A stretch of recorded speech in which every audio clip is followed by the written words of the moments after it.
Buongiorno amici del canale, sono veramente felice oggi di avere l'opportunità di farvi vedere questo restyling perché sul gruppo, in generale, mi chiedete tantissime volte come fare a togliere questa vetrificatura bruttina.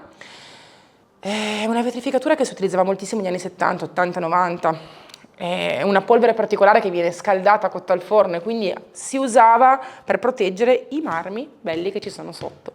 E spesso con l'umidità, con l'acqua, con il calore, con il tempo si usura e poi copre tanto, ingiallendo copre molto il marmo sottostante.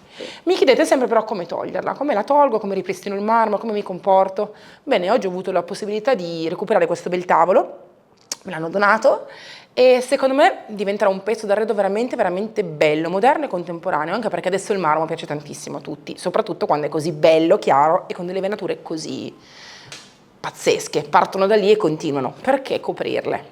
Guardate qui, guardate come viene via.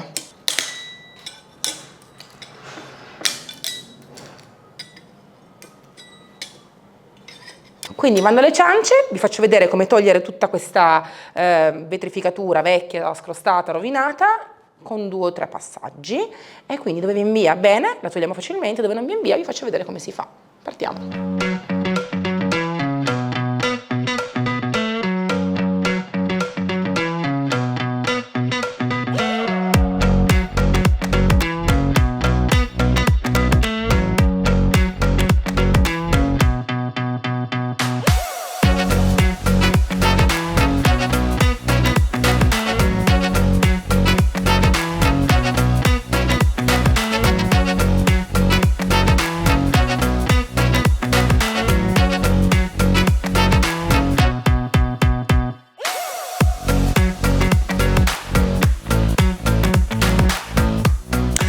Il primo passo da fare è aiutarsi a tagliare bene questa lastronatura.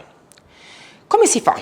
Se viene via facilmente, così, benissimo, prendete la vostra spatola e andate avanti facilmente. Ma ci saranno dei punti in cui magari è più aggrappata, ci saranno dei punti in cui non viene via così facilmente e dovete aiutarvi in 2 metodi. O con una pistola termica, mi raccomando non a una temperatura troppo elevata, non a 600 gradi, 650, no, ne bastano 300, che già è tanto, però ricordate che sotto avete una pietra. Oppure, se non ce l'avete, anche un phon.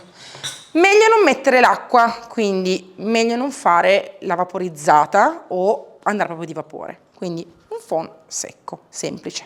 Vi faccio vedere entrambi i modi. Qui, in questo punto, è attaccato, vedete? Non viene via. Perché c'è ancora della colla vecchia che fa fatica a venire via. Noi iniziamo piano piano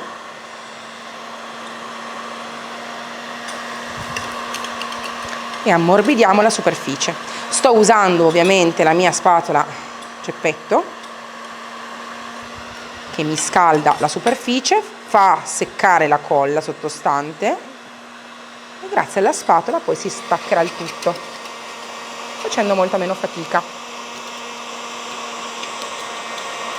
Vedete come inizia piano piano a diventare più leggera, più delicata la parte plastificata grazie alla pistola termica.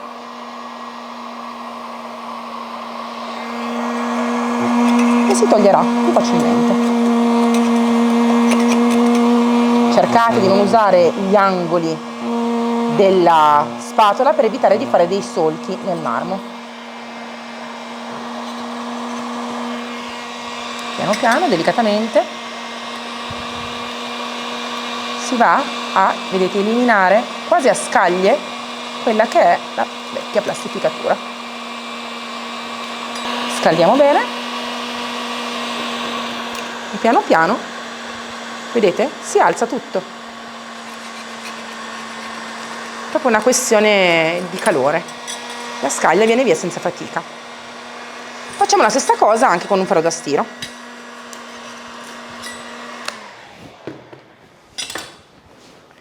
Andiamo a lavorare su questo pezzo. L'ho già acceso da un po'. E metto uno straccio brutto doppio, in modo che se per caso la plastica dovesse mai sciogliersi non va a attaccarsi al ferro, mi raccomando. tutto può succedere. Col vapore è meglio non metterlo.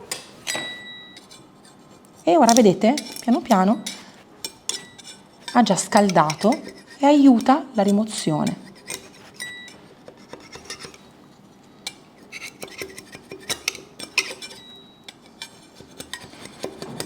Potete provare anche con un phon per capelli classico, caldo, magari ci metterete un po' di più rispetto al phon termico, ma è una valida alternativa. Riscaldiamo.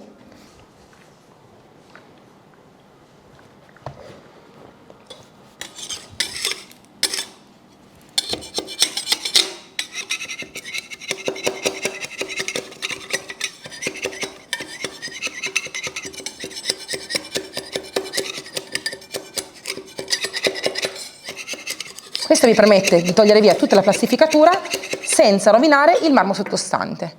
Tra un po' vi farò vedere qual è il prossimo step per lisciarlo e farlo diventare perfetto. Io adesso continuo.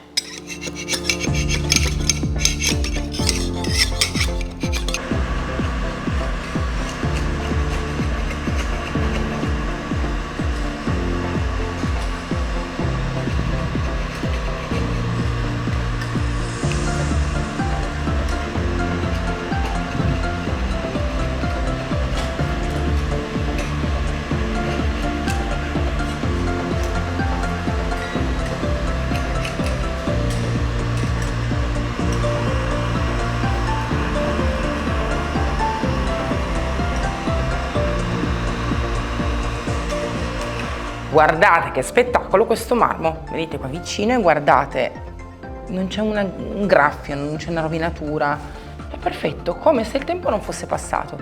Quindi in realtà questa brutta plastificatura ha fatto un favore, ha fatto il favore di mantenerlo così bello per tanti anni. Questa lastra di marmo così sottile è veramente molto contemporanea, infatti mi ha ispirato per proseguire nel restyling, perché non è che sempre so come finire il restyling, quindi ho scelto una bellissima tonalità, molto molto bella, molto molto moderna, nuova, pepper blue, e andrò a stenderla in purezza sulla base. Ora, prima di passare alla parte finale sulla base, levigo leggermente la parte superiore, perché è vero, è liscia, a posto, è perfetta, però in alcuni punti non vorrei che fosse rimasto un impercettibile magari finitura plastificata e potrebbe magari un domani darmi fastidio. Quindi uso una levigatrice, ho messo sotto una carta fine, una 220, e lo passo leggero leggero su tutta la superficie, è più una carezza, un velluto. Poi spolvero, sposto il mio marmo a parte e mi dedico alla base sottostante.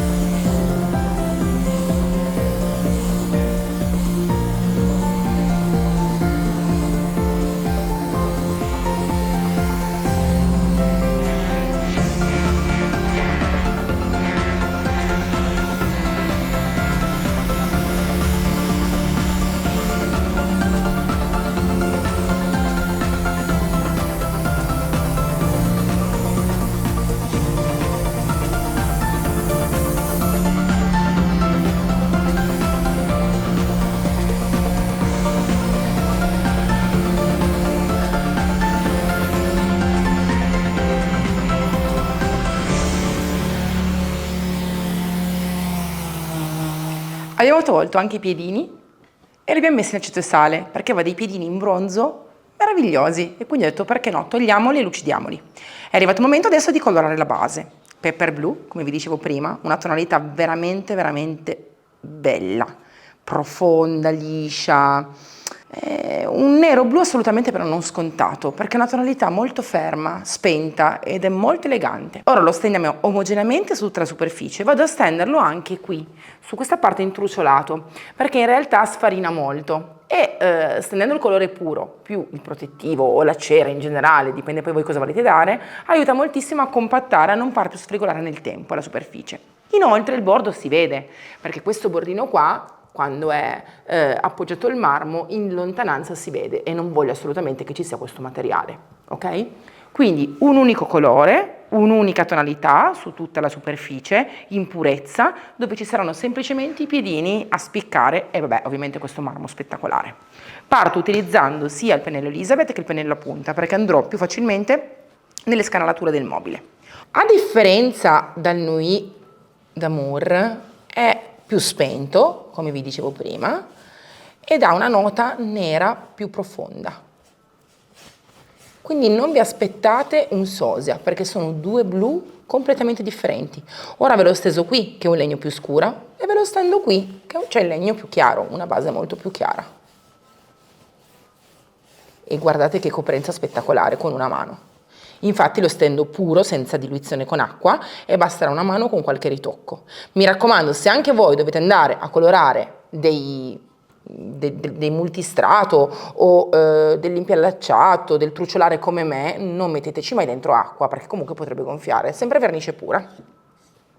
Uso l'Elizabeth anche sulle gambine, che sono molto lucide, come potete vedere, e non c'è nessuna differenza.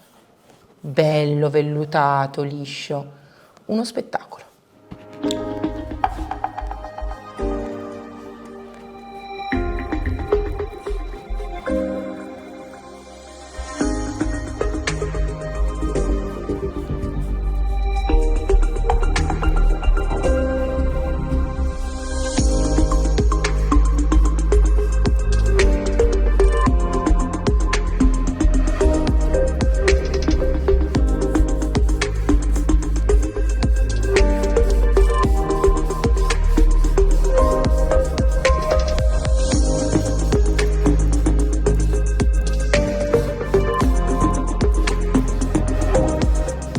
Seconda mano, ma solo dove serve. Mi raccomando, sempre vernice pura, perché se la date pura basterà qualche ritocco. Se invece me la diluite la seconda mano, dovete fare una seconda mano totale su tutto. È inutile sprecare tempo e soldini. Quindi poco colore e andiamo ad accarezzare la superficie dove serve.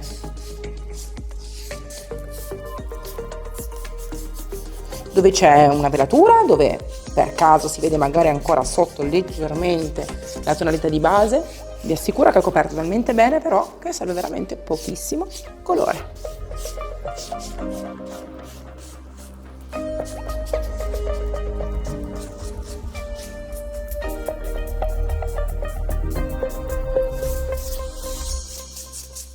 Guardate che spettacolo questo tavolo, sia in versione satinata, perché è già protetto, che nella versione opaca. Qua devo ancora proteggere.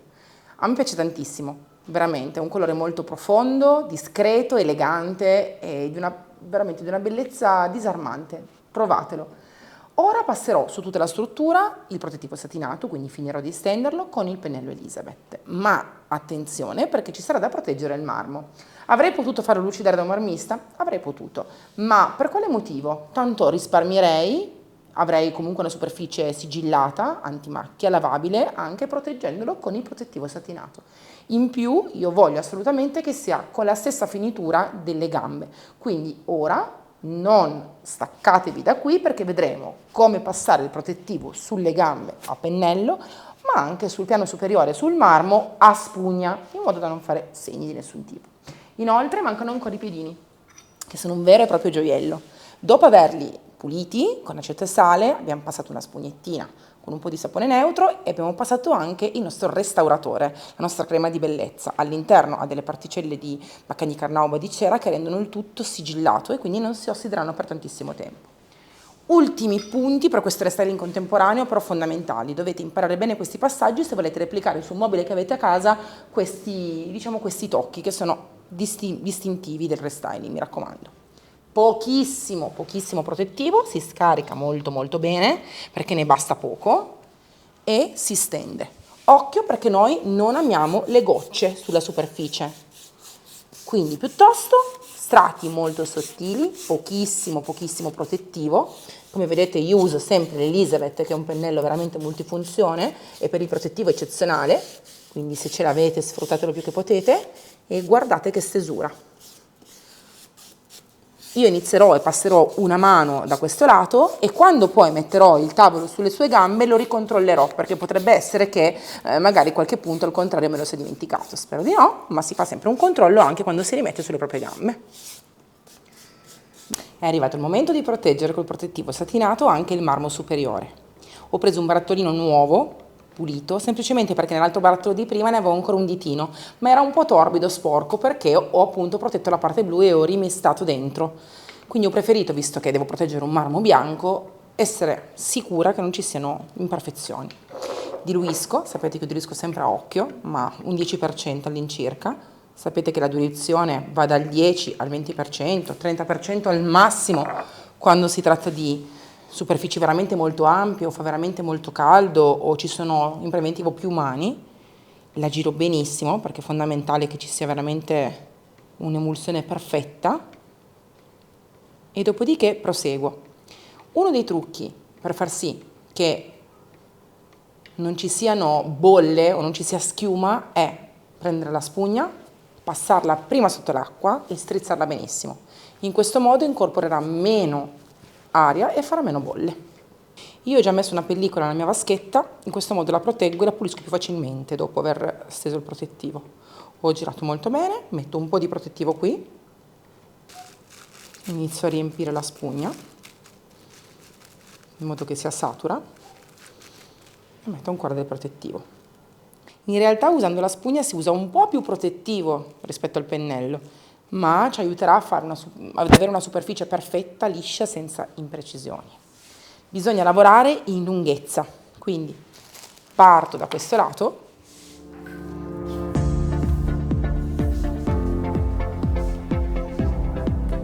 e tiro. Se vedete che ci sono striature, si riprende e si ripassa. È importantissimo che il protettivo abbia il tempo e modo di autolivellare, quindi un pelino più spesso piuttosto e lasciamo che si autolivelli da solo, quindi non tiriamolo troppo. Anche qua continuo.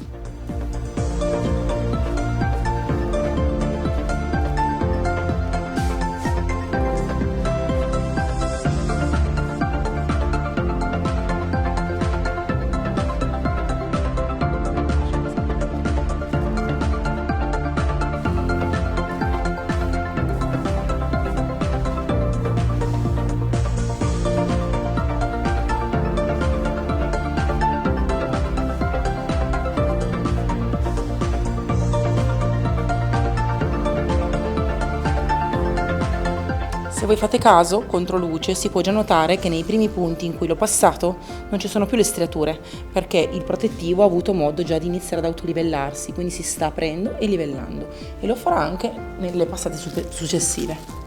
L'importante è non essere troppo secchi con la spugna, anzi, meglio metterne un po' di più in questo caso. Più si dà la possibilità al protettivo di autolivellare, e più eviteremo segni.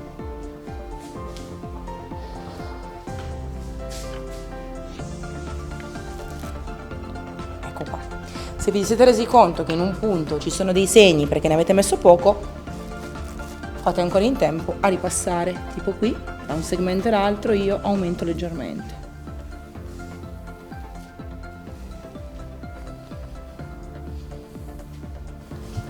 Continuo.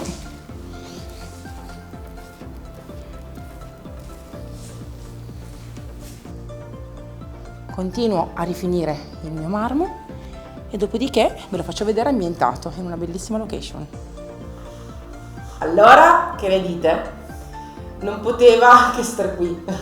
Quando ho visto questo tavolo rifinito ho detto no, è troppo bello, lo voglio assolutamente mettere nella mia camera che voglio adibire a ufficio, perché in casa a volte serve un ufficio, no? Magari quando non si sta bene, quando si vuole lavorare magari la sera, è sempre utilissimo. E l'ho abbinato a questa sedia che ho fatto qualche mese fa, un corso con Damiano, grazie alla corsista bravissima Teresa che mi ha aiutato, con la foglia auroremida. Qualche tocco di blu, una sverniciata, una mano di protettivo a rendere tutto molto vellutato, molto liscio, e avete visto come si fa a creare un restyling perfettamente moderno, ok? Un qualcosa di contemporaneo e molto molto chic ed elegante.